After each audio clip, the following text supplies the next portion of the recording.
안녕하세요. 자, 두 번째 시간 진행하도록 하겠습니다. 자, 잘 쉬셨죠?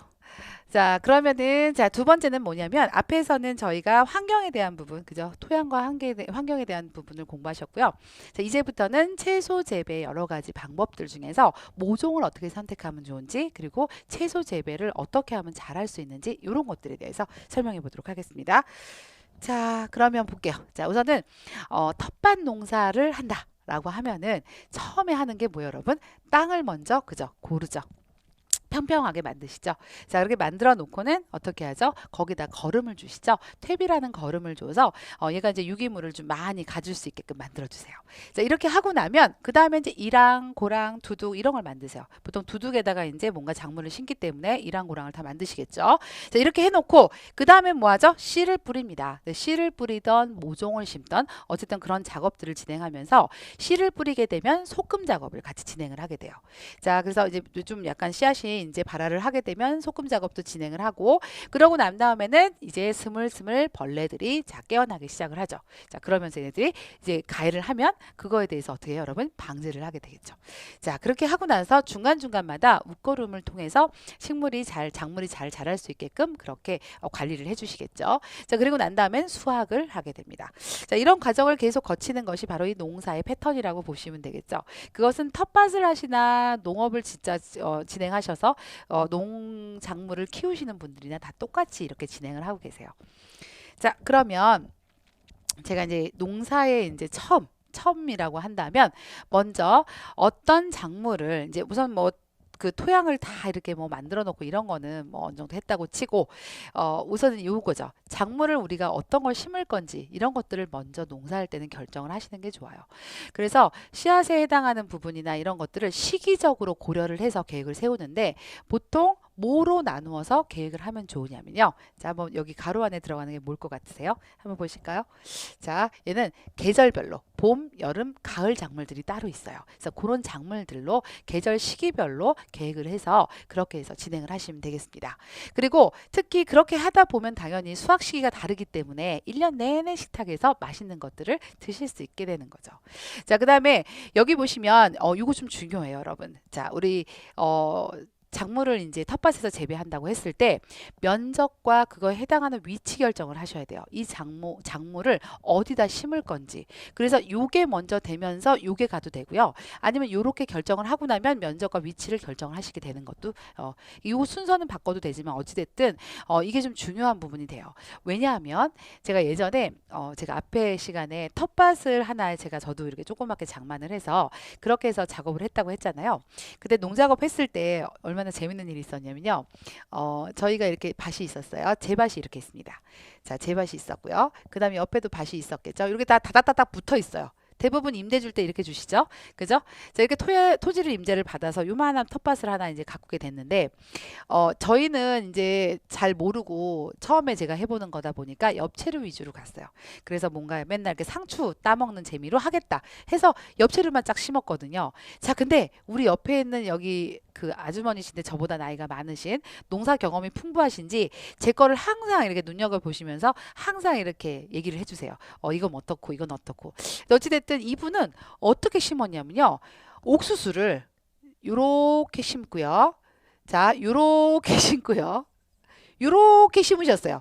자, 당신 들어가는 그 입구 뺀 나머지를 옥수수로 다 심으셨어요. 자, 그렇게 됐는데 어떻게 됐을까요? 네. 자, 우선은 여기 어머니가 심어 놓은 작물도 잘 되지 않았고, 왜냐하면 이 옥수수가 어마어마하게 키가 커지더라고요. 그래가지고 옥수수 많이 크기 때문에 이 속에 있는 얘네들이 해를 잘 못 봐가지고 잘 못 큰 것도 있었고, 두 번째는요, 여기서 민원이 들어오는 거예요. 우리 집에 해가 안 들어와서 이쪽 작물이 잘 안 되는 거죠. 그래가지고 그때 좀 안 좋았어요. 자, 그래서 이렇게 되면 안 좋겠죠. 그래서 이렇게 작물을 선택할 때는 면적과 위치를 고려해서 선택을 하셔야 됩니다. 또 한 번은 이런 일도 있었어요. 자, 어떤 일이 또 있었냐면, 이 호박. 제가 재미있는 사건이 하나 있었는데, 자, 저희가 아까 밭이 이렇게 있었다 그랬죠. 이렇게 밭이 있었습니다. 자, 그런데, 자, 저희 집은 괜찮았는데, 여기 아줌마가, 여기 되게 재밌는 아줌마였어요. 자, 여기 있는 아줌마가, 옆에도 이제 저 농사를 짓고 있고, 이쪽도 농사를 짓고 있겠죠. 근데 이분이 뭘 심었냐면, 수박을 심었어요. 이분도 수박을 심었고 이분도 수박을 심었어요. 그런데 이 줄기가 요로 타고 간 거죠. 가서 수박이 여기서 열렸어요. 그런데 제가 나중에 이제 우리가 뭐 이제 할 게 있어가지고 그 농장에 가서 뭘 할 게 있어갖고 이제 갔는데 막 되게 시끌시끌 하더라고요. 가서 얘기를 들어본즉 여기에 있는 수박이 이분 거냐 이분 거냐 라는 걸 가지고 싸우시더라고요. 그래가지고 그때 좀 시끌시끌했습니다. 그러니까 이분이 이제 이걸 따가지고 가서 드셨나 봐요. 근데 이걸 이제 이분은 잘 크려니 하고 노리고 있었던 거죠. 이제 우리 거니까. 그래서 끝내는 좀 문제가 됐었던 부분이 있었어요. 근데 여기서는 그렇게 이걸 나눌 수는 없었던 게 여기도 수박을 심었고 이쪽도 수박을 심었기 때문에 이게 일로 타고 가고 이게 일로 타고 가도 어떻게 할 말이 없는 거죠. 저는 그렇게 보는데 어쨌든 이분은 그렇게 얘기를 안 하시더라고요. 그래가지고 좀 시끄러웠던 경험이 있습니다. 그래서 자 어쨌든 이런 그 효율적인 어떠한 그런 면적 결정을 하셔서 그렇게 해서 위치를 잘 정해야 된다라는 거 알아두셨으면 좋겠고요. 자, 그 다음에 이제 밑거름을 줍니다. 그래서 보통 우리가 밭을 갈기 전에 퇴비라는 걸 넣죠. 근데 퇴비 넣기 전에 작물에 어떤 그 작물이 잘 자랄 수 있게끔 도움을 주는 것 중에 하나가 토양의 산도예요. 이 토양의 산도가 보통 우리 그 일반 그런 우리나라 토양은 산도가 높잖아요. 산성 토양의 가능성이 높기 때문에 그래서 산도를 좀 낮춰줘야 돼요.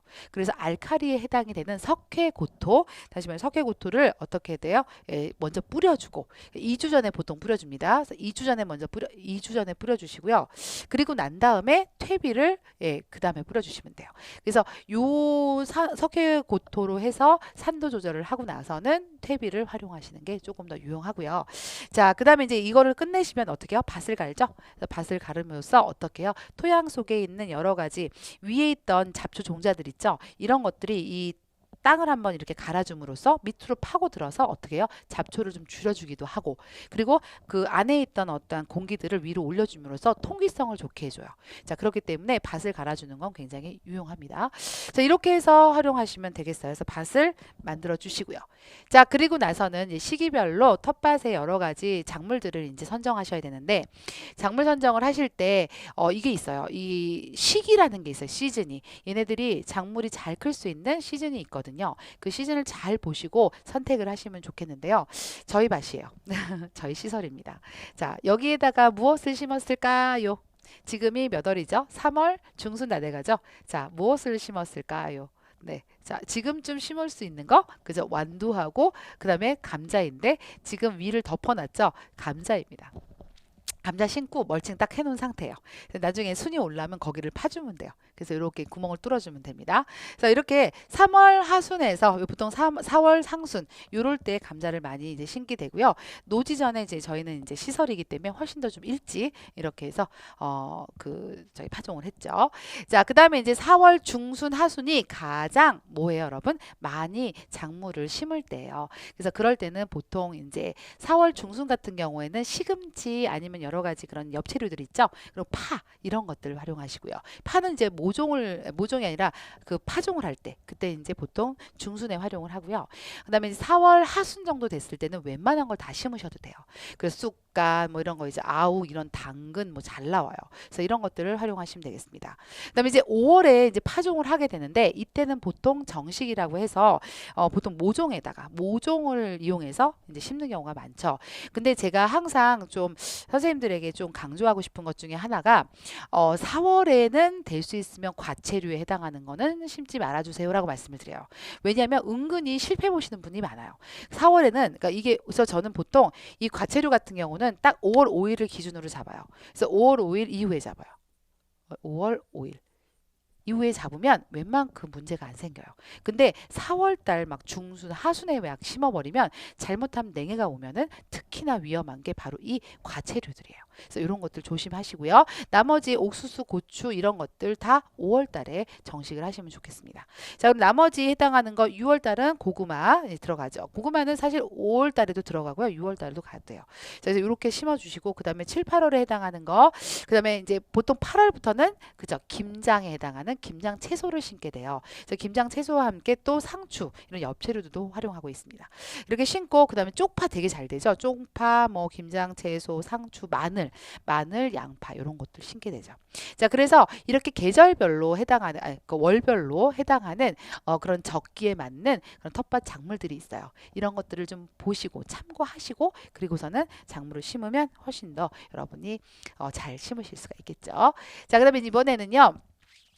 제식 방법과 함께 파종에 대해서 좀 알아볼 건데요. 자, 우선 직파라고 하는 것은 뭐죠, 여러분? 말 그대로 씨앗을 그대로 뿌리는 거예요. 자, 그대로 뿌리거나 심거나. 자, 근데 이때는 두 가지예요. 하나는 종자라는 씨앗이 있고요. 하나는 종묘라는 구근이 있어요. 그래서 우리가 보통 알로 되어 있는 그런 그런 좀 퉁퉁한 우리 마늘 기억하시죠, 여러분? 마늘이라든지 감자도 씨감자를 이용하잖아요. 자, 이런 것들이 해당이 됩니다. 그에 비해서 종자에 해당하는 것은 보통 씨앗인데, 자, 종자를 뿌려서 활용하는 것이 대표적인 게 근체류들이에요. 근체류라는 건요, 이렇게 뿌리 쪽을 먹는 거, 자, 뿌리 쪽을 섭취하는 거, 자, 이런 것들을 말씀드리는 건데, 자, 이 근체류 같은 경우는요, 왜 종자를 활용하려고 하냐면, 사실은요, 선생님, 모종을 하는 게 훨씬 잘 커요. 빨리 크고. 제가 그래서 저도 이제 두 가지를 다 해봐서 이제 제가 말씀을 드리면, 모종이 은근히 잘 커요. 자, 그런데 얘는 단점이 뭐냐면, 모종은 잘 크지만, 문제는 안 이뻐요. 그래서 뿌리가 아무래도 약간 이렇게 어쨌든 이렇게 직파를 하게 되면 그 상태로 그대로 곧게 얘가 뻗잖아요. 근데 얘는 한번 트레이에 있다가 나오다 보니까 뿌리가 이렇게 약간 좀 뭐라 그럴까 이렇게 한번 저희 손을 단 거잖아요. 그래서 약간 흐트러져요. 그러다 보니까 뿌리가 예쁘게 안 나온다는 거, 그게 좀 단점이더라고요. 자, 어찌됐든 그래서 얘는요 보통 직파를 활용하시는 게 좋습니다. 자, 그다음에 여기 제가 좀 요거는 꼭 좀 반드시 모종이식. 제가 고추, 뭐 가지 다 씨앗으로도 해봤는데요, 어려워요. 이거보다는 차라리 프레이다 먼저 해서 모종을 심고 그것을 오히려 활용하시는 것이 씨앗도 좀 아낀다고 하면 좀 표현이 그렇지만 어쨌든 모종으로 하는 것이 훨씬 더 잘 큽니다. 그래서 해당하는 거 토마토라든지 가지, 고추 이런 것들, 그래서 보통은 모종을 보통 이렇게 해놓으세요. 보통 삽목상에다가 모종을 해놓고 그리고 난 다음에 그것을 이용해서 어떻게 해요? 다 대부분 그 농사 짓는 그런 농민들도 대부분 다 모종으로 이식을 합니다. 모종으로 활용하는 것들이 이런 것들이 있고, 특히 과체류에 해당하는 거는 모종을 반드시 사용하시는 게 좋고요. 직파라든지 모종을 같이 병행하는 좋은 것들 중에서는 사실 이런 것들 잎들깨, 쑥갓 이런 거 저희 옥수수도요 직파 진짜 잘 돼요. 그래서 그냥 씨앗 심어도 굉장히 잘 나옵니다. 이런 것들은 굳이 모종 활용할 필요는 없겠죠. 어쨌든 이런 것들 시기적으로 좀 안 맞는다 그러면 모종을 선택하지만, 그렇지 않다라고 하면은 씨앗으로 가도 굉장히 무관하는 게 바로 요 부분인 것 같아요. 그래서 요거에 해당하는 그 어떤 것들을 파종하느냐, 반드시 모종으로 가야 되냐, 이런 것들도 잘 구분하셔서 선생님들이 텃밭에서 활용하시면 되겠습니다. 자, 그 다음엔요, 텃밭 채소 선택 기준이라는 걸 제가 이제 어떤 자료를 통해서 제가 이제 정리를 좀 해봤는데요. 텃밭 채소는요, 조금 달라요. 농작업하는 채소하고는 달라요. 다른 것 중에 하나는 농작업 같은 경우는 굉장히 좀 재배 기술이 좀 따라주는 것들도 수용할 수가 있어요. 그리고 잘 관리해서 그 수확물로 만들 수 있어요. 자, 그러나 텃밭은 사실은 약간은 이코로 침이잖아요. 그죠? 자, 그렇기 때문에 너무 어려운 걸 선택하시면 재미가 없는 거예요. 자, 그렇기 때문에 재미와 그리고 수확량도 좀 즐기면서 수확을 했을 때 기쁨을 좀 누리면서 이런 것들을 하시기 위해서는 이렇게 조금 더 선택을 좀 디테일하게 내지는 이런 선택 기준을 좀 하시면 좀 도움이 되실 것 같아서 한번 제가 적어봤는데요. 우선 재배가 좀 쉬운 것들을 활용하시는 게 좋습니다. 그래서 고구마, 특히 뭐 감자라든지 이런 것들은 재배가 굉장히 쉬워요. 저희 엄마가요. 저희 엄마가 그 서울에서 태어나시고 서울에서 자라시고 서울에서 계속 사시고 그래서 연세가 있는 지금은 이제 천안에 계시긴 하지만 그래도 어쨌든 거의 농사를 한 번도 지어본 적이 없어요. 그런데 엄마도 너무 하고 싶다 그래서 텃밭을 이렇게 3평짜리를 하나 드렸거든요. 그래서 이제 엄마가 나름대로 이제 엄마가 할 수 있는 부분에서는 열심히 이제 재배를 하셨죠. 그러나 잘 되지가 않았어요. 저희가 갈 때마다 이걸 엄마가 하는 게 너무 어렵겠다라는 생각이 들었어요. 그래서 제가 고구마를 고구마를 쫙 예, 거기 한번 다 밭을 다시 한번 정비를 하고 그래서 고구마를 딱 심었어요. 그리고 났는데 저희 엄마가 병해충에 대해서 뭘 아시겠어요. 그렇다고 뭘 이렇게 뭐 대단하게 관리하는 방법을 아시겠어요. 그냥 가면 순 따오시고 그리고 뭐 가끔 이제 벌레 있으면 벌레 잡아주시고 그게 끝이에요. 그랬는데 저희가요 그 3평짜리에서 고구마가 어마어마하게 많이 나온 거예요. 그래서 큰 박스로 3박스 나왔어요. 많이 큰 건 아니고 박스로 10kg 좀 안 되는 박스였던 것 같은데 어쨌든 박스로 3박스가 나왔어요. 굉장히 많이 나오지 않았나요? 사실 처음 하신 것 치고는 관리 하나도 안 하고. 그래서 저희가 와 대박이다 이랬거든요. 어찌됐든 좀 관리가 용이한 특히 재배가 좀 쉬운 이런 것들을 활용하시면 도움이 됩니다. 자 그다음에 생육 기간이 짧은 거 그래야 자주자주 가서 맛있는 거 계속 갖고 올 수 있잖아요. 그래서 수확을 하는 즐거움도 느끼실 수가 있겠죠.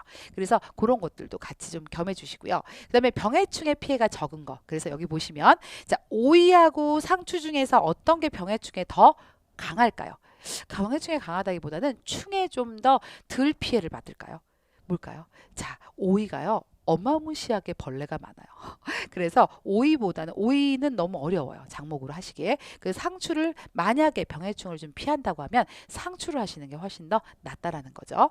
그다음에 노지에 적합해야 되죠. 그래서 우리가 보통 노지에 이제 많이 활용하는 것 중에 보통 이렇게 수박도 하고 뭐 토마토도 하고 하세요. 그러나 이런 거는 사실 시설이 훨씬 더 관리가 유용하세요. 그래서 이렇게 수박이나 참외나 토마토 이런 것보다는 배추라든지 무 이런 것들은 노지 재배가 굉장히 그래도 수월하거든요. 그래서 이런 것들을 선택하는 것이 조금 더 좋다라는 거죠. 그래서 텃밭 채소 선택하는 기준이고요. 자, 그거에 해당하는 것 중에 그거에 해당하는 것 중에 자, 제가 이제 이거는 뭐냐면 제가 이제 텃밭을 이제 일궈서 뭔가를 처음 시작하시는 분들이 항상 물어보는 게 이 앞에는 설명해줘도 잘 모르겠대요. 그냥 찝어달래요. 그래서 어떤 게 잘 자라는지 좀 찝어주세요라고 하시길래 제가 이제 텃밭을 이제 저도 하면서 제가 좀 그래도 나름 너무 어렵지 않게 작물을 재배했던 것들을 베스트로 좀 뽑아봤어요. 그래서 요거는 그냥 제 생각입니다. 그래서 요건 한번 그냥 보시는데요. 땅속 채소로는요. 아까도 얘기했던 고구마, 감자 굉장히 괜찮아요.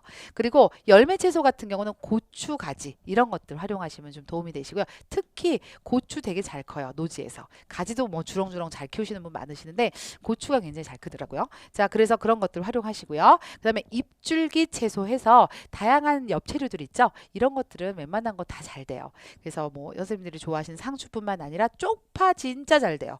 이런 거 근대도 잘 되고 아욱도 잘 되고요. 그다음에 쑥갓 이런 것 되게 잘 나옵니다. 자, 이런 것들을 활용하시면 여러분들이 텃밭에서 작물 키우신 데는 거의 많이 문제가 없지 않을까라는 생각이 듭니다. 자, 그 다음에 이제 여러분, 이거 하나 볼게요. 자, 이제 씨앗을 뿌리고 이제 뭐 이런 파종에 대한 공부를 하시다 보면 종자에 대한 얘기를 안 할 수가 없어서. 자, 여기 이 씨앗은 무엇일까요? 자, 1초 드릴 테니까 한번 맞춰보세요. 자, 이 종자는 어떤 종자일까요? 어떤 씨앗일까요? 1초. 자, 얘는요, 완두콩입니다. 자, 완두콩에 해당하는 건데요. 자, 요거 그대로 제가 털어가지고 그대로 지금 제가 이렇게 사진을 찍었는데 얘가 여기 보면 종자 소독 필이라고 적혀 있어요. 자, 요걸 좀 유심히 보실게요. 자, 앞에 잠깐 사진 다시 보여드리면 얘가요, 완두콩인데 완두콩 색깔은 무슨 색깔이죠? 자, 보통 완두콩 맞추시는 분이 드무시더라고요. 이유는 완두콩이 원래 초록색이잖아요. 근데 이게 지금 빨간색 표현해 놓으니까 이게 뭐지? 이렇게 생각을 하시거든요. 자, 이거는 종자를 소독했다는 뜻이에요. 이렇게 빨간색을 칠해 놓은 거는 자, 이 종자를 소독한다라는 건요. 이런 의미예요. 종자가 그냥 이렇게 심어지는 것보다 얘한테 뭔가 처리를 했을 때 훨씬 더 강하고 튼튼하게 이게 자라거든요. 그 발화를 하거든요. 그래서 발화를 잘하게끔 도와주기 위해서 약품 처리를 합니다. 그 중에 세 가지의 약품 처리를 하는데 한 개가 그죠? 농약을 처리를 해요.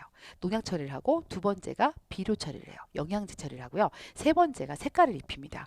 자, 그렇게 해서 이 종자를 소독을 하고 그리고 나서 판매를 하게 되는 거죠. 그래서 이것도 좀 유념해 보시고요. 자, 두 번째 여기 보시면 유효 기간이라는 게 있어요. 이렇게 발화 기간이라든지 유효 기간이라는 게 있는데 이걸 잘 보셔야 돼요.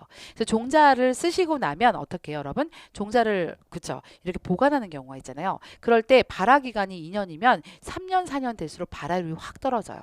자, 그렇기 때문에 어느 정도 발화 기간을 보시고 그리고서는 선택을 하셔야 된다라는 거죠. 자, 여기 뒤에 보시면요. 이 종자 처리했을 때 이런 색깔이에요. 우리 여러분 고추 씨앗 이렇게 안 생겼죠? 이 색깔 아니죠? 여기 보시면 수박 색깔 이렇게 생겼나요? 아니죠. 다 뭐 했어요? 처리한 거예요. 처리한 씨앗들이다라는 거 보시면 되겠습니다. 그리고 여기 보시면 종자를 보관하는 방법입니다. 자, 우리가 아까도 얘기했지만 종자가 보통 뭐 500립, 뭐 1000립 막 이래요. 종자가 굉장히 많죠. 이러면 남겨요. 보통. 그러면은 버리긴 너무 아깝죠. 자, 그래서 보통 어떻게 하냐면 종자를 보관을 합니다. 자, 보관을 할 때는 어떻게 해요?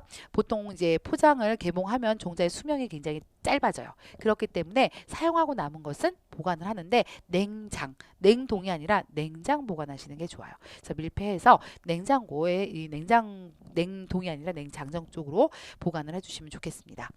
자, 그다음에 여러분이 이제 남겼어요. 남긴 이런 그 종자를 활용하려고 하는데 하기 전에 저도 그런 일이 있었는데 유효기간 거의 안 보잖아요. 그러니까 저도 그냥 작년에 썼던 거 올해도 나오겠지 싶어서 발을 이제 저기 뿌렸더니 거의 뭐 한 3분의 1도 안 나온 거예요. 그래서 알고 봤더니 이 발화를 할 수 있는지 없는지를 좀 체크하실 필요가 있어요. 발화가 되는지 안 되는지. 그래서 이 하는 방법 중에 하나가 굉장히 간단해요. 접시에다가 휴지를 깔아요. 그리고 거기다 물을 적셔요. 그렇게 하고 20에서 30립 정도 되는 그 종자를 올려놔요. 그렇게 하고 발화를 하는지 안 하는지를 보시는 거죠. 이래서 발화율이 70% 이하면 하지 마세요. 70% 이상이면 하시고요. 아시겠죠? 자, 이거는 발화율이 굉장히 떨어진다는 소리입니다. 자, 그렇게 해서 활용하시면 되겠습니다. 그래서 종자를 보관해서 활용하는 것도 같이 보시면 되겠습니다. 자, 그 다음에 복토라고 해서 종자를 이렇게 이제 뿌렸죠. 뿌리고 나면 위에다가 흙을 덮잖아요. 덮을 때 보통 종자의 두께의 2, 3배 정도, 2배 내지 3배 정도에 해당하는 복토를 해요. 자, 그런데 씨앗이 두꺼우면 두꺼울수록 어때요? 복토는 더 깊게 되겠죠. 그리고 이렇게 상추씨가 같이 상추씨나 팥씨 같이 얇거나 굉장히 가늘면 얇게 하겠죠. 그래서 종자의 두께의 2배에서 3배 정도에 해당하는 것을 복토하면 되겠다라는 겁니다. 여기 보시면 여기 완두콩이죠. 에 해당하는 거 복토하는 거는 어떻죠, 여러분? 그렇죠. 얘는 굉장히 깊게 복토를 하죠. 이게 하나, 둘, 셋, 3배 정도 되는 그런 복토에 그 해당하는 토양의 깊이로 이게 묻어주면 되겠습니다. 자, 이렇게 하시고요. 자, 그 다음에 이제 모종 심기 좋은 날 이거 한번 보도록 할게요. 자, 제가 권하고 싶지 않은 날은 이날이에요. 비 오는 날 은근히 모종을 심으려고 하세요. 비 오기 전날은 좀 유용하실지 모르겠지만 비 오는 날은 안 좋아요. 그리고 비 오기 전날은 좀 그래도 그냥 그렇죠. 그날 이제 햇빛이 좀 들고 좋았다라고 하면 자, 모종 심는 날은요. 햇빛이 좋아야 돼요. 빛이 좋고 따뜻해야 돼요. 이렇게 돼야 얘네들이 지온이 따뜻하기 때문에 냉해를 안 입어요. 이때가 왜 문제가 되냐면 비 오고 나면요. 온도가 떨어져요. 그렇게 되면 지온이 떨어지게 됩니다. 이렇게 땅에 있는 온도가 떨어지게 되면 어때요? 생육할 때 불리해져요. 특히 활착이 잘 안 돼요. 자, 그리고 냉해를 입으면 굉장히 안 좋겠죠? 자, 그렇기 때문에 비 오는 날은 좀 피해 주시는 게 더 좋아요. 자, 그 다음에 이것도 마찬가지로 구름 낀 날도 별로 안 좋고요. 바람 많이 분 날도 별로 안 좋아요. 그래서 이런 것들은 좀 피해 주시기 바랍니다. 자, 밭작업은 이거는 이제 그 제가 그 농진청의 자료를 좀 이렇게 캡처해서 여러분들 이제 그림으로 보시는 게 좀 더 편하실 것 같아서 한 번 더 얘기를 해드리면 석회 2주 전, 그죠? 그 다음에 퇴비는 1주 전 이렇게 뿌려주시고요. 그 다음에 어떻게 해요? 이렇게 삽으로 다 해서 한 번씩 휘저어 주시고요. 그 다음에 두둑하고 이랑 만드시죠? 뭐 이런 거는 다 우리 했던 작업이고요. 씨 뿌립니다. 자, 씨 뿌릴 때는 어떻게 해요? 씨앗의 크기의 3배 정도의 복토를 해주신다고 했습니다. 그 다음에는 이제 이번에는 이제 이건 파종인데요. 파종 하실 때 육묘장 이게 육묘 해당하는 그러니까 이 뭐죠? 트레이에다가 아까 저기 삽목상이 아니라 육묘장이네요. 제가 잘못 말씀드렸네요. 자, 여기 모종을 이제 기르는 방법 중에 하나가 트레이에다가 그죠? 이렇게 하나씩 씨앗을 넣고 그렇게 해서 하시게 되는데 자, 우선은 트레이에다가 상토를 넣고 거기에다 어떻게 해요? 구멍을 뚫습니다. 구멍 뚫고 거기다 씨앗을 2개 내지 뭐 3개 정도 뭐 넣고요. 거기에 나머지 이제 싹이 나오면 그 옆에 있는 걸 솎아주면 좋아요. 그렇게 해서 모종을 기르면 되겠습니다. 자, 이렇게 활용하시는 분들도 계시더라고요. 직접 심어서 하시는 분들도 계시더라고요. 모종 옮겨 심는 때는요. 자, 이렇게 정식을 할 때는요. 우선은 이렇게 그 땅을 이렇게 그 뭐죠? 모종삽으로 파요. 자, 이렇게 하고 그 다음에 어떻게 하죠? 여기다 물을 넣습니다. 이게 물을 넣고 안 넣고가 활착이 달라져요. 여기 보시면 자, 얘는요. 관수가 얘가 지금 심기 전에 먼저 물을 준 거예요. 물을 주면 이게 활착을 굉장히 잘해요. 잘 뻗어나가죠. 자, 그러니까 이게 정식 후에, 그러니까 잘못 얘기했네요. 자, 얘는요, 어떻게 준 거냐면, 정식을, 다시 말하면, 이렇게 심기 전에 물을 이걸 안 준 거예요. 안 주고 그냥 심은 거예요. 이랬을 때보다는, 이렇게 구덩이에다가 물을 넣고 했을 때가 훨씬 더 어떻다? 그쵸? 이 활착이 훨씬 더 잘 됩니다. 자, 이렇게 하면 되고요. 그 다음에 위에다가 모종 심는 거. 자, 이렇게 해서 활용하시면 되겠습니다. 자, 이런 건 뭐 너무 잘하실 테니까요. 자, 이번에는 이제 어떤 거 여러분에게 말씀드리고 싶으냐면 비료에 대한 거예요. 자, 우리가 이제 이런 게 있어요. 비료라는 부분이 이제 사실은 유용하냐, 그렇지 않냐, 화학 비료가 나쁜 거 아니냐라고 이제 하시는데 이제 저도 이제 이 공부를 해보면서 비료 쪽 공부를 해보면서 느낀 게 환경적으로 문제가 있기는 해요. 그렇지만 이거는 문제가 있을 때는 과용을 했을 때가 문제더라고요. 남용하고 과용했을 때. 자, 그렇지 않다라면 거의 유기질 비료랑 별로 다르지가 않아요. 영양소가. 그렇기 때문에 좀 속효적으로 활용하신다든지 좀 빠르게 뭔가 효과를 보셔야 될 경우에는 활용하셔도 무방하시다는 거예요. 그래서 그거에 대한 내용입니다. 자, 한번 보시고요. 읽어보시고요. 여기 보시면 뭐 다른 거보다 환경적으로 봤을 때 화학 비료 주지 말아야 된다는 생각들이 있으세요. 아까도 얘기했지만. 하지만 제일 안 좋은 게 뭐냐면 축산 분뇨가 더 안 좋아요. 이게 더 자연에는 거의 그 축산 분뇨 잘못 쓰시잖아요. 그러면 땅을 진짜 망칠 수가 있습니다. 특히 이게 뭐가 문제냐면 거기에 집접되어 있는 그 염이 문제예요. 자, 그런 영양분, 부영양분이죠. 자, 이런 것들이 문제가 되기 때문에 축산 분뇨가 더 위험할 수도 있어요. 그래서 남용만 하지 않으면 훨씬 더 속효적으로 활용하실 수가 있다라는 거고요. 그 다음에 유기질 비료의 어떠한 그 영양 물질은 화학 비료와 다르다? 그렇지 않아요. 예, 이게 동일한 그런 어떤 그런 작용을 합니다. 그렇기 때문에 이런 부분에서 문제가 없다라고 보시면 되겠고요. 마지막으로 화학 비료를 주면 토양이 산성화가 된다? 근데 여기 보시면 50년간 화학 비료만 사용했을 때 pH가 어떻다? 5.2에서 5.7. 우리 보통 우리나라 산도가 이 정도 돼요. 그렇기 때문에 화학 비료를 너무 장기간 사용했다고 해서 막 문제가 되는 건 아니에요. 하지만 그저 남용을 했을 때 문제가 된다라는 거죠. 그래서 남용만 하지 않으면 화학 비료도 여러분이 적재적소에 쓰시는 거는 그래도 활용하실 때 도움이 되신다라는 겁니다. 그런 거 좀 이해해 주시고요. 그래서 여기 보시면 다른 거보다 화학 비료의 장점을 보시면 균형 잡힌 어떠한 영양소를 공급받을 수가 있어요. 그리고 굉장히 안전한 농산물을 만들 수 있어요. 요즘에 비료를 그렇게 관리를 하고 있습니다. 그렇기 때문에 그리고 이게 만들어지는 공정 자체가 다 어디서 나오는 거예요? 다 여러 가지 어떤 그런 자연적인 어떤 그런 것들을 이용해서 비료를 만들어요. 그런 물질들을 가지고. 그렇기 때문에 문제가 안 되는데 단점은 이게 과다하게 사용했을 때, 아까도 얘기했지만 과다하게 사용했을 때 문제가 되니까 이럴 때 좀 조심하셔야 된다라는 겁니다. 자, 그런 부분을 여러분이 이해해 주셨으면 좋겠어요.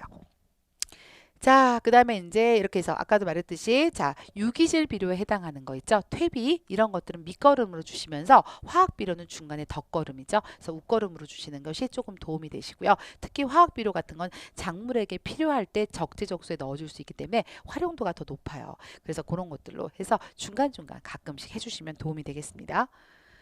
자, 그 다음에 이제 2번부터는요. 농약에 대한 얘기를 좀 해볼게요. 자, 농약과 함께 농약이 아니라 그 농약과 함께 병해충 관련한 얘기를 좀 해볼게요. 자, 우선은 농약.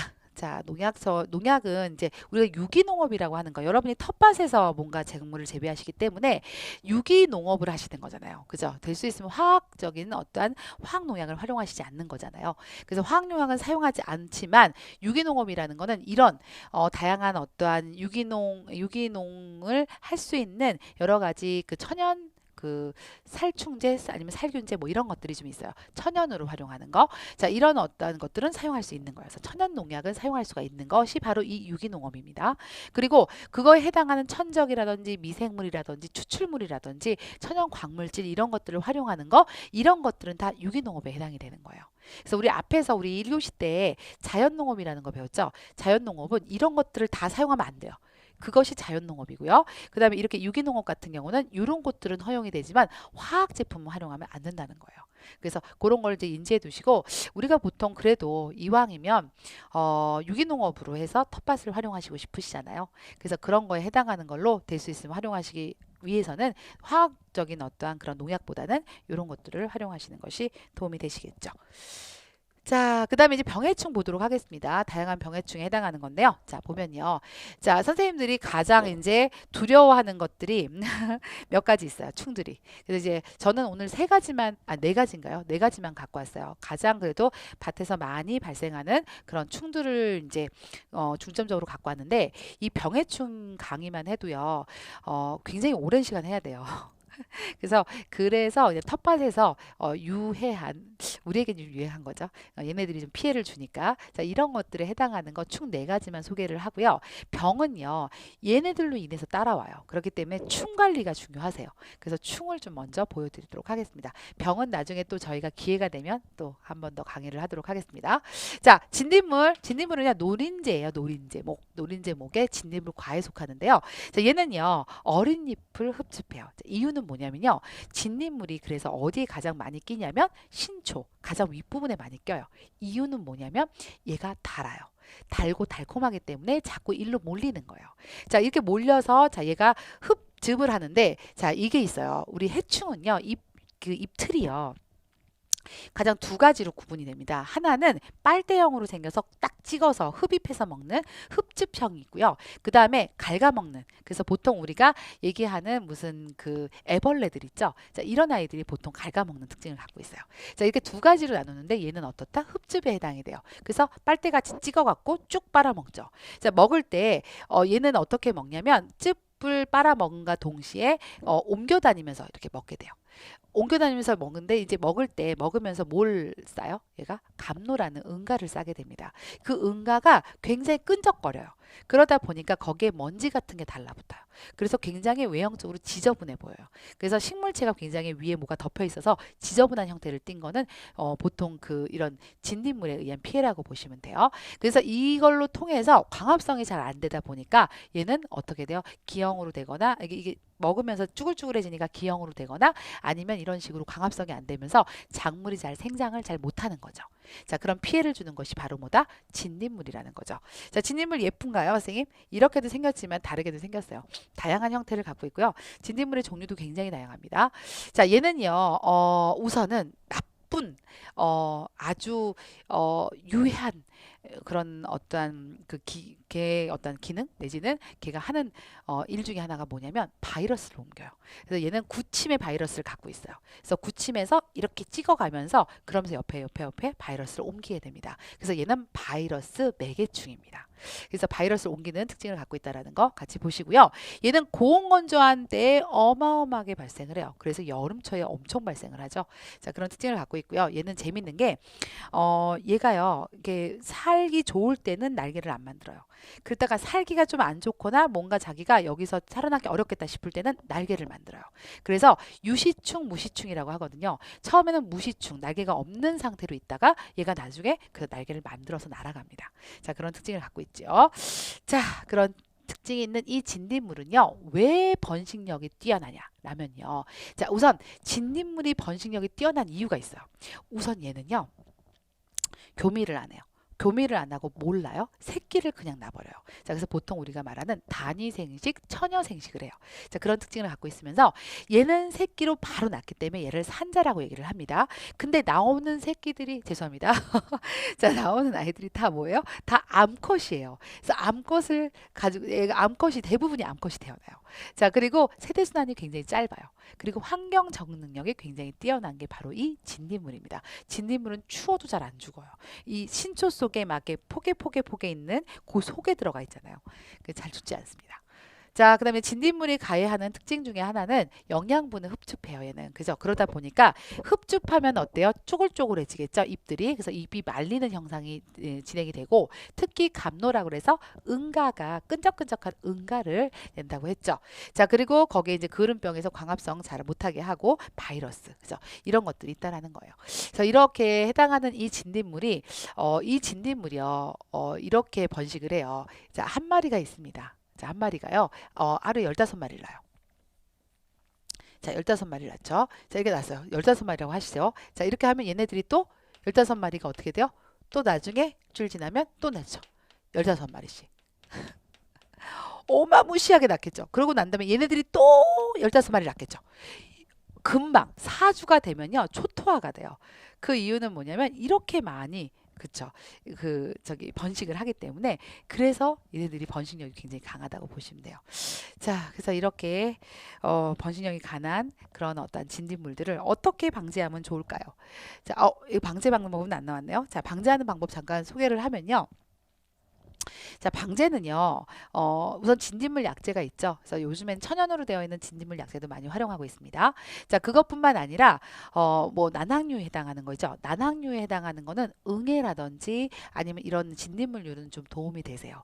그래서 난황류에 해당하는 거 아까 농사로라는 거 제가 알려드렸죠, 여러분. 농사로라고 치고 거기에 해당하는 거에 난황류라고 치시면 거기에 영상이 떠요. 그 영상을 통해서 여러분이 난황류 만드는 방법이라든지 이런 것들을 한번 활용해 보시면 되겠어요. 한 가지 단점이 뭐냐면 이 난황류 같은 경우는 기름 성분이 강해요. 그러다 보니까 잘못하면 식물체의 기공을 막을 수가 있어요.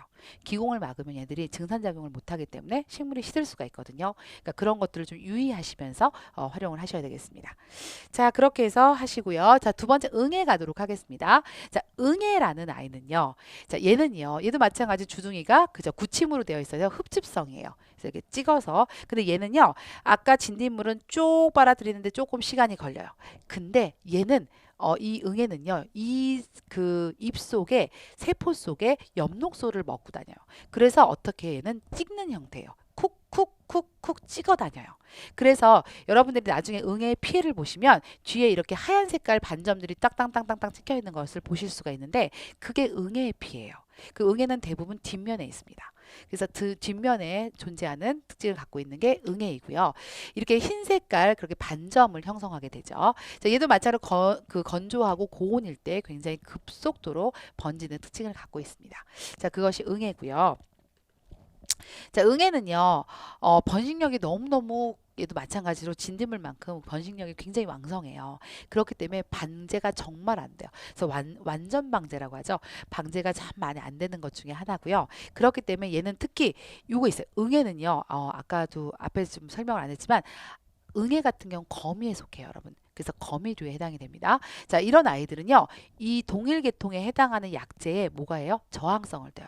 그래서 똑같은 약을 계속 치시는 거는 도움이 안 돼요. 그래서 중간중간마다 약을 교차해서 바꿔주셔야 돼요. 자, 그렇게 해서 활용하시면 되겠고요. 아까도 얘기했지만 난황류 있죠? 그래서 이렇게 계란하고 식용유 있죠? 자, 이것을 이용해서 활용하는 난황류법을 이용하는 것은 천연방제. 그리고 계면활성제라고 해서 비눗물 있죠? 비눗물을 가지고 활용하는 거. 자, 이것도 마찬가지로 좀 천연방제로 많이 활용하고 있습니다. 이거 다 여러분 그 농사로에 나와요. 그래서 영상 보시면서 활용하시면 되겠습니다. 자, 그 다음에 두 번째는 참원지 응애인데요. 이거는 제가 사실은 이걸로 논문을 썼어요. 그렇기 때문에 제가 조금 더 알아요. 그래가지고 말씀을 드리면 참원지 응애는 눈에 보이지 않을 정도로 마이크로미터 엄청 작아요. 그러다 보니까 얘는 광학현미경도 아니고 전자현미경으로 봐야지 보여요. 그만큼 먼지처럼 작아요. 근데 얘가 요즘에 농작물에 어마어마하게 피해를 주고 있고 특히 시설하우스, 노지보다는 시설하우스에 좀 많아요. 노지에서도 나오지만 시설에서 많이 나오는 특징을 갖고 있습니다. 자, 얘는 겨울철에 굉장히 많이 발생을 해요. 왜냐하면 온도가 올라가기 때문에 높아질수록 폭발적으로 증가를 합니다. 자, 이런 특징을 갖고 있고요. 응애랑 비슷해요, 패턴은. 자, 그렇게 보시면 되겠습니다. 자, 주요 증상은요. 얘는요. 재밌는 게 뭐냐면 잎이 오그라들기는 해요. 그래서 잎이 위로 말리는 형상이 나타나면서 얘는요. 잎에 광택이 나는 특징을 갖고 있고요. 잎에 광택이 나면서 잔털들이 있어요. 잎 위에는, 표피 위에는 그런 털들이 없어져요. 그래서 이런 특징이 바로 이 참원증의 그 가해 피해입니다. 그리고 얘는 눈에 보이지 않기 때문에 이미 발생을 하면 대발생에다가 그리고 중요한 건 성장을 잘 못해요. 그래서 이미 고사할 때쯤 돼야 알아요. 얘 피해를. 그래서 눈에 보이지 않기 때문에 이렇게 생겼습니다.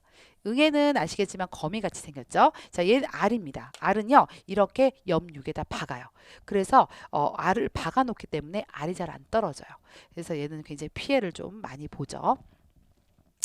자, 그래서 이렇게 보시면 이렇게 그냥 생육이 아예 안 돼 버려요. 쫙 말라 버려요. 그리고 잎이 이렇게 들떴죠. 그리고 이런 식으로 이게 과실에도 이렇게 피해를 주는 특징을 갖고 있는 게 바로 뭐다 여러분? 참원증이다라는 거예요. 이렇게 보시면 되겠습니다. 자, 그 다음에 이제 요번에는요, 꽃노랑 총체벌레. 자, 여러분들이 고추를 많이 키우실 거기 때문에 꽃노랑 총체벌레를 잊으시면 안 돼요. 자, 얘는요, 뭘 좋아해요? 꽃을 좋아하고요. 얘는 구침 형태로 마찬가지로 이렇게 찔러서 쪽쪽 빨아먹는 형태를 갖고 있는데 약간 잎틀이 좀 달라요. 얘는 그러니까 얘가 그 잎틀의 형태가 이 그 약간의 차이를 좀 둘 수가 있는데 그 틀이 약간 좌우가 좀 약간 대칭이 비대칭이에요. 그래서 한쪽에서 긁으면서 즈백을 빨아먹는 그런 특징을 갖고 있어요. 아시겠죠? 자, 어쨌든 얘는 그런 특징을 갖고 있으면서 얘는 잎이나 열매를 가해하는 특징이 있습니다. 그래서 가해한 곳은 이게 코르카처럼 이렇게 선이가 있어요. 그래서 그 여러분 아마 고추 보시면 고추에 이렇게 초록색 고추가 이렇게 있으면 초록색 고추에 이렇게 그 황토색으로 이게 찍찍찍찍 이렇게 가 있는 거 있죠. 이런 것들의 형상을 띠고 있는 게 이게 총체벌레 피해예요. 총체벌레는 꽃을 좋아한다 그랬어요. 그래서 꽃 속에 총체벌레, 애벌레가 살고 있고요. 자, 그리고 꽃이 피는 시기에 꽃을 가해하다 보니까 어떻게 했어요, 여러분? 꽃을 가해함으로써 그 과실의 형태가 망가지겠죠. 그래서 기형이 나와요. 그래서 기형의 형태를 발생시키게 된다. 그리고 잎과 가지가 시들고요. 특히 잎에 반점이 생기면서 검정색 반점이 생깁니다. 그 다음에 얘는요, 마찬가지로 아까 진딧물도 바이러스의 매개충이라고 그랬죠. 얘도 바이러스의 매개충입니다. 그래서 그런 특징을 갖고 있으면서 얘는요, 얘가 중간에 한번 얘가 살다가 중간에 번데기 때 땅속으로 내려가요. 그랬다 다시 올라와요. 그렇기 때문에 얘는 토양에서부터 발생을 한다는 토양도 발생이 되고 있고 그리고 지상부도 발생이 되고 있다는 거죠. 지하부와 지생부가 다 발생을 하고 있기 때문에 방제가 가장 어려운 게 총체벌레예요. 총체벌레는 방제가 굉장히 어렵습니다. 자, 그래서 여기 보면 토양 쪽에서도 살고 있고 지상부에도 있기 때문에 지상부에 예를 들면 약을 쳤다 하더라도 지하부가 살아있잖아요. 다시 기어 올라와요. 자, 그래서 굉장히 어려운 게 바로 뭐다? 꽃노랑 총체벌레다. 총체벌레고요. 꽃노랑 말 그대로 꽃을 좋아해요. 꽃을 좋아하는 특징을 갖고 있어서 꽃노랑 총체벌레고요. 그리고 얘는 특히 과실의 표면을 갉아서 먹는 특징을 갖고 있기 때문에 아까도 얘기했지만 여기 보시면 이렇게 제가 아까 그 초록 색깔에 약간 갉아져 있는 그 특징이 있죠. 이런 식으로 형태로 이렇게 과실에 그렇게 문제를 일으키게 되죠. 자, 피해 잎도 이렇게 이게 정말 그 뭐라 그럴까 피해 된 부분이 이렇게 표면이 굉장히 안 좋게 변하는 것을 보실 수가 있을 겁니다. 자, 또 마찬가지로 딸기나 부추, 특히 선생님들 많이 아시는 뭐 오이 같은 것도 이렇게 총체벌레 피해 많거든요. 딸기 같은 경우 이렇게 기형이 나와요. 기형의 형태에 띄고 있죠. 자, 이런 것들. 그 다음에 이게 신초도 많이 망가뜨리기 때문에 총체벌레는 상추의 신초도 이렇게 망가뜨리는 특징을 갖고 있어요. 그래서 얘네들은 방제 같은 경우도 아까도 얘기했지만 얘는 적절한 방제에 해당하는 약품을 활용하셔야 돼요. 그래서 약품을 좀 활용하시면서 더 나아가서 토양에도 같이 올라오기 때문에 방제 기간이 좀 길어야 된다라는 거 그것도 같이 알아두시면 좋겠습니다. 자, 그래서 자 이제 오늘요 저랑 같이 수업을 그죠 굉장히 긴 시간 동안 하셨는데요. 자, 텃밭에서의 어떠한 그 우리가 텃밭을 읽어내는 과정은 이렇게 돼 있다고 아까 말씀드렸어요. 그죠? 자, 과정 하나하나마다 다 어때요, 여러분? 굉장히 좀 힘든 부분도 있고, 어쩔 때는 또 이렇게 잘 관리가 안 돼서 중간에 다시 또 앞 작업을 다시 해야 되는 경우도 있고, 그죠? 여러 가지 어떠한 형태로 작업을 하시게 될 거예요. 근데 어찌됐든 이런 중간중간에 저희 그 해당하는 이런 과정 안에서 제가 했던 이론들이 중간중간에 좀 선생님들에게 좀 도움이 되고 유용했다라면 참 좋겠다는 생각이 듭니다. 그래서 오늘 시간에 사실 제가 재배에 대한 아주 총정리를 해드린 거라고 보시면 되겠어요. 총체적인 정리인데 그 중에서 제가 하고 싶었던 내용들은 중간에 땅을 좀 잘 여러분이 만들어서 그렇게 해서 땅심을 높이고 난 다음에 그 다음에 작물들을 잘 키워내시고 나중에 병해충도 잘 관리하시면 그럼 여러분이 텃밭을 일구시는데 무리가 없지 않을까라는 생각이 듭니다. 자, 어쨌든 오늘 혼자서요. 제가 거의 한 2시간을 강의를 했거든요. 강의하는 그런 시간 동안 선생님들을 뵙지 못해서 좀 안타까움은 있지만 선생님들이 이런 강의를 통해서 선생님들 그런 일을 하시는데 도움이 되셨으면 좋겠습니다. 자, 다음에는 같이 만나 뵙는 걸로 하고 자, 이만 인사드리도록 하겠습니다. 감사합니다.